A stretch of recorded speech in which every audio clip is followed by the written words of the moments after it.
So I want to talk about something a bit different. I want to understand how much you guys know about Africa, about okay. Nigerians, Oh no. or about Black people in general, Okay, not okay. just African Americans. But first of all, are there Black citizens in Singapore?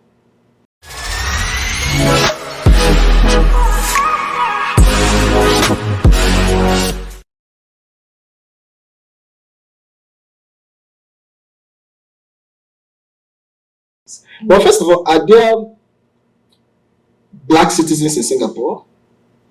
I would say yes, but they are very much in a minority. So like when I mentioned the racial model that we have earlier, CMIO, which is like Chinese, Malay, Indian, and others. Although there's a bit of controversy and like about how problematic this racial categorization is.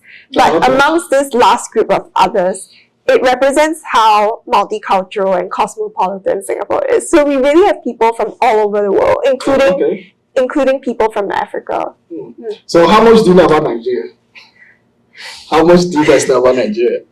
I am embarrassed to say not a lot. I have learned from you ever since I met you that jello rice is one of the most notable things about Nigeria. Yes, jollof rice. Okay, have you tried one? Not yet. Yeah. My bad. No, it's okay. How about you? What do you know about Nigeria? The Africa first, China have a lot of projects with Africa. A lot of projects. In each university, we have international students come from Africa, and I think I've met Nigerian international student before, in our university. Yeah, that's how we know people. I know that our government pay a very high scholarship for international students from Africa. To come to China. And I know there are also a lot of construction projects in Africa, Chinese government is trying to carry out. Yes, you're right. Yeah. China does a whole lot of developmental works, road construction and stuff like that. Those kind of things all across Africa. I think it's part of the Belt and Road Initiative. Yes, yes. Because I learned French literature during my undergrad study, so I know people who want to work overseas may seek job opportunities in African francophone countries. Yeah, that's why I don't like China.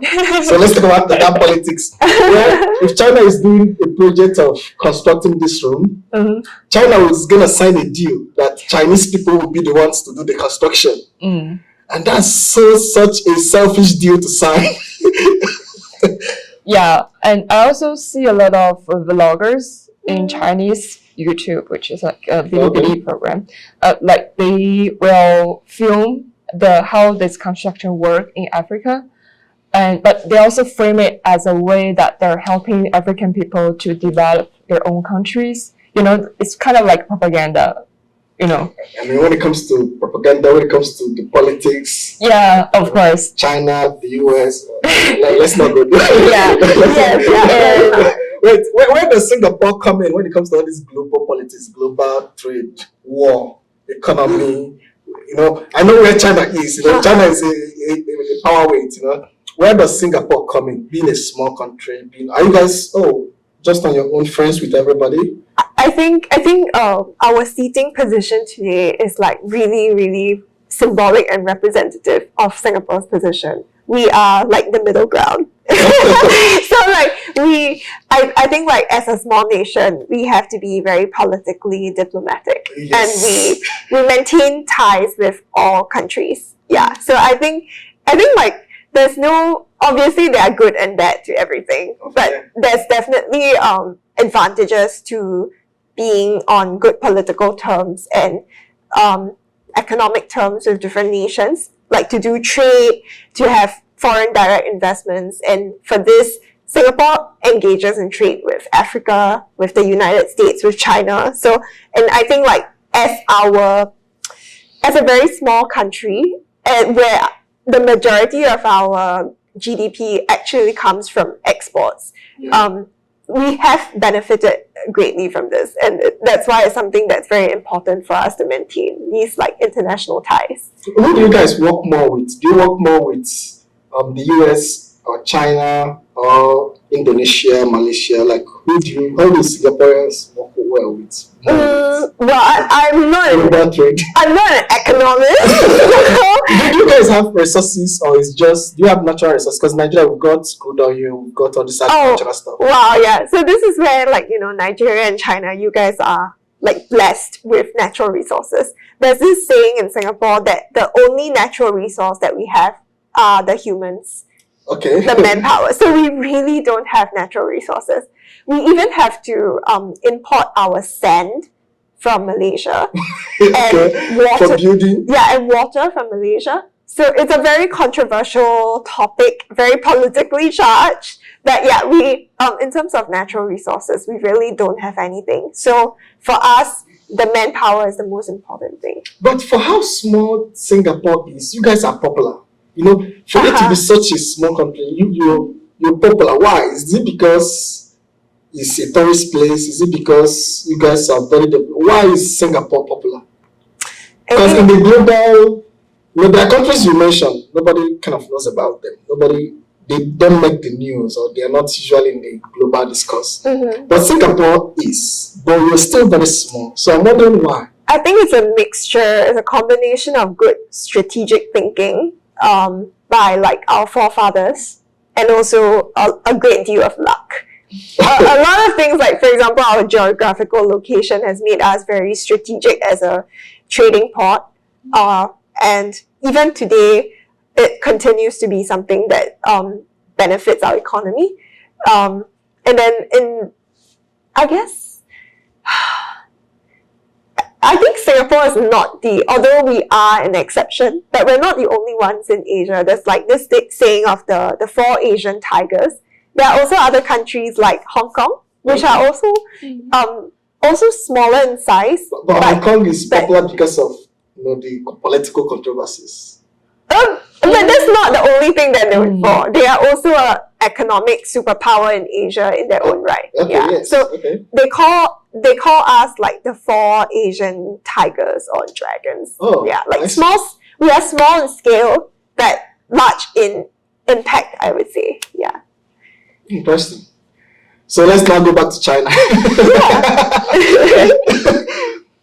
There's something I want to ask. I keep wondering, when you see a restaurant here in America and the restaurant says Asian food, what do you think the restaurant is serving without looking at the menu? Where is the food coming from? Is it the food you eat? Is it from Singapore? You've lived in Singapore. You've seen what is eating there. You see lifestyle there. You're from China. You're from a specific part of China. Now, when you see Asian restaurants, what comes to mind that they're selling there? First, in Singapore, there's no Asian restaurant. It's everything like Asian food anywhere. And here, I don't know. If a restaurant is like Asian food, it's definitely not good. Because it's basically tell you like we sell everything. Yeah, it's just like a Chinese restaurant says Western food. Then it's definitely not. It's too generalized. Okay. And it must be like US style Asian food. It cannot be like Asian food. Oh. There's no Asian will call them Asian food. This topic is something that's very close to my heart because I love food. Like I completely agree with you. It's like honestly something really funny. It's like in the US, if you see an Asian restaurant, it's like they sell just about everything. They sell Chinese food. They might sell sushi, which is from Japan, and then they might have some pad thai, which is from Thailand, and like it's kind of the It's your food. it's the reverse in Singapore because I don't know whether it's like similar in China, but we have restaurants or stores that are called Western food in Singapore, and then they sell things like everything under the sun that they classify as Western. So they have fish and chips, which is actually from the UK, and then they have pasta, which is from Italy, and then they have maybe hamburgers. So it's kind of like we're doing the reverse thing. Yeah, but like Xingyi said, it's a very funny phenomenon. So my last question will be about this migratory trend, people are moving from place to place. I mean, all over the world, that's been the trend. People move, people find new homes. You know, that's how we come to be. But I want to know from your experiences moving out of China, being a foreigner in the US. You, as a Singaporean, moving out of Singapore, being a foreigner in the US.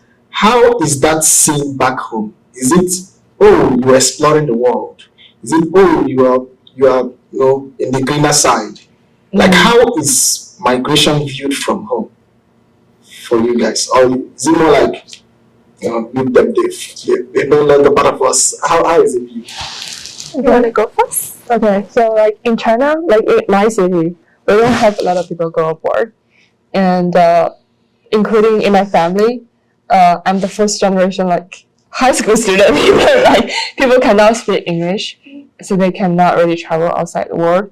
So of course, every time I go abroad, then I will bring something back to home and tell them everything that has happened outside, and people want to interpret my experience with their own experience. Like they want to find some similarities. Where I live in Singapore or I live in US, and they want to say, okay, this food looks like something like back in China, and this house looks like something like back into China.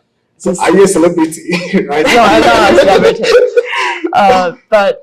But you seem like the idea is you're celebrated back home for by my family, maybe taking that step of moving. Yeah. Oh, okay. Yes. And thinking about my classmates, like during my primary school or secondary school, especially, they don't have this kind of experience like most of them. So I feel like I've become more distant from people from my hometown. Yeah. So during my undergrad, I still go to like the classmate reunion dinner with them. But now I don't really do that because I don't talk the same like they are talking about. Are you different? It's not different, but just like you don't share common topic anymore. Yeah. I think it's very different in Singapore because people really go abroad. Yeah. Yes. Okay, Singapore is normal for people to move. Yeah, I think my experience would be quite a stark contrast from Xinyi's because Singapore is really a very cosmopolitan country and society. So, like I said earlier, we're a land of migrants. Back in the day of my grandparents and even till today, it's even more so. So it's very common for a lot of people to travel abroad and come back. Some people migrate. I have friends, family friends who actually migrate to other countries like Australia or the UK. But there are also a lot of students who it's very common for them to actually travel abroad to the US or to Europe to study and then come back. And also Singapore, our society is made up of migrants from a lot of different places as well. So like even today we have people from Bangladesh, from India, from Japan, from Korea, from everywhere in the world coming. So I think it's a testament to like how much of a melting pot we are. So it's very common and acceptable, I guess. Okay. Yeah. So I don't think I would be seen as an outsider. But of course, I do recognize, like, I do also have a very privileged position in being able to go overseas. Yeah. Yes, I agree with that. So are you gonna go back home? Of course, China? Or to China, maybe. Or America is gonna be a second home. Is America more like a moment, just for the next few years, then we're done, close the chapter? Or is it more like second home for you? Or are you still gonna maybe tomorrow you move to Nigeria? I mean, like, how is it when you think of this living abroad, moving? How do you see it? I think home is defined as people surrounding you. Oh, okay. If I can build a very solid relationship with people around me, if I get married or somehow like in US, maybe that's a second home. But if I by myself live in US, it doesn't make a home, right? So it's different. It doesn't make me, even I live here like 10 years alone, that's not a home. Okay. So you're not married? No.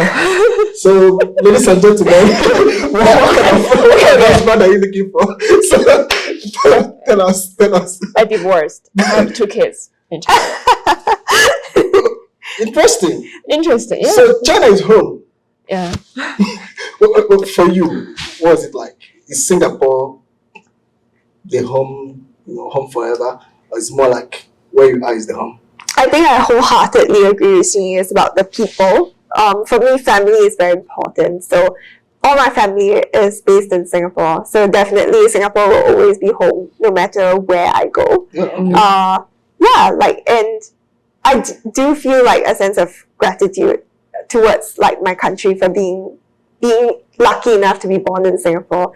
And I do have a lot of roots there. So although America will always have a special place in my heart as the first place that I've gone to do my further studies. But I do have the intention to return home. Yeah, because that's where all my family is. This question is just in my mind. I think I should ask. Being in America, do you kind of feel that you're just part of the society, or do you feel like the other? And also, when you hear of immigrants, is a topic in the politics, in America here. Do you think they are talking about you, or do you think they are talking about some other group of people? I think yes. Like before the Trump era, people tell immigrants. I'm thinking about immigrants that are basically labor, like predominantly, and the immigrants are the people who want to settle down in US. But now this definition become broader. Like immigrants are basically people who are experiencing like immigration checks or visa application, and it's to become more complicated than before. So I now trying to identify myself as a vulnerable immigrant in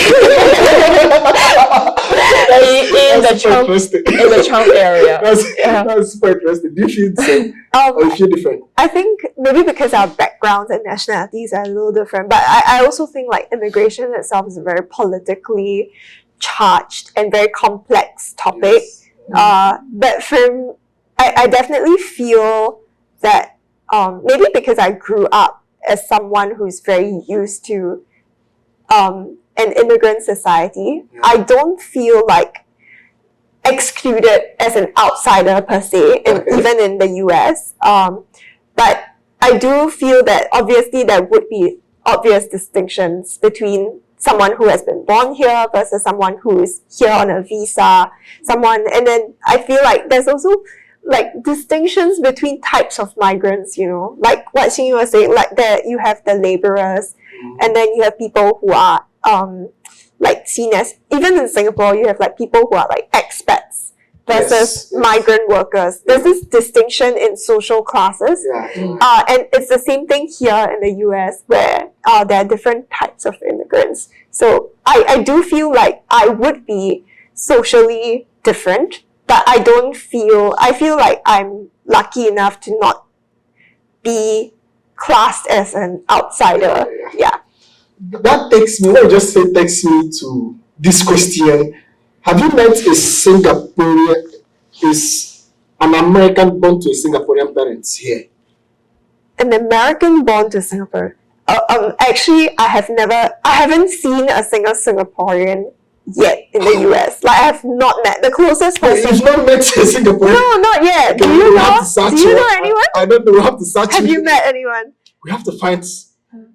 I've met a lot of fellow Chinese students, people from Hong Kong, but no one from Singapore yet. The closest I found was a Malaysian. Yeah. Oh, we have to search for Singaporeans. Okay. How about you? Have you met American born to Chinese parents here? American. So the person is an American, but the parents are Chinese. I think like our classmates, maybe. Are they different from you? How different are they? That's what I'm actually driving at. The parents are the Chinese, but they are American. Actually, I'm not so sure if their parents or grandparents are Chinese or like great-grandparents. I'm not so sure like which generation like immigrant are they. Yeah. So I feel like it depends. If they're first generation immigrants, then maybe not that different. Maybe if that third or fifth generation, maybe it's very different. Well, thank you so much for being part of this time. Tell us you're gonna come again. We want to have you again.